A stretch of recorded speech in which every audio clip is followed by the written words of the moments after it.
નમસ્કાર દર્શક મિત્રો, તો જોઈએ આજના સમાચાર લાઈવ 108 ન્યૂઝ બેચરાજીથી ચમનજી ઠાકોર પાસેથી। દસાડા નાભિયાણી ભારત સીડ દસાડા લિમિટેડ કંપનીની કેન્ટીનમાં ગંભીર બેદરકારી આવી સામે।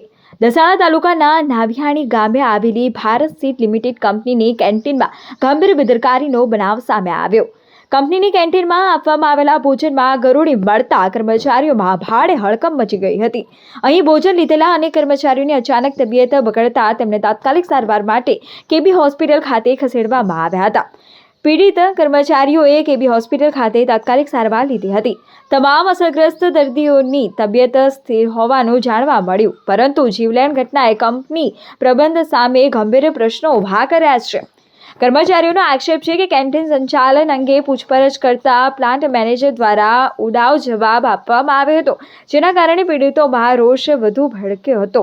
કર્મચારીઓને સ્થાનિક લોકો દ્વારા કેન્ટીનનો કોન્ટ્રાક્ટ તાત્કાલિક રદ કરવાની અને ફૂડ વિભાગ દ્વારા કડક કાર્યવાહી કરવાની માંગ ઉઠી છે। સરકારી તંત્ર સામે સમગ્ર મામલે નિષ્પક્ષ તપાસ કરવાની માંગ ઉઠી છે। હવે જોવાનું રહ્યું કે તંત્ર આ મામલે શું પગલાં ભરે છે અને જવાબદાર દોષિતો સામે કેવી કાર્યવાહી કરશે। તો જોતા રહો લાઈવ 108 ન્યૂઝ ગુજરાત અને ફરી મળીશું નવા સમાચાર સાથે। નમસ્કાર।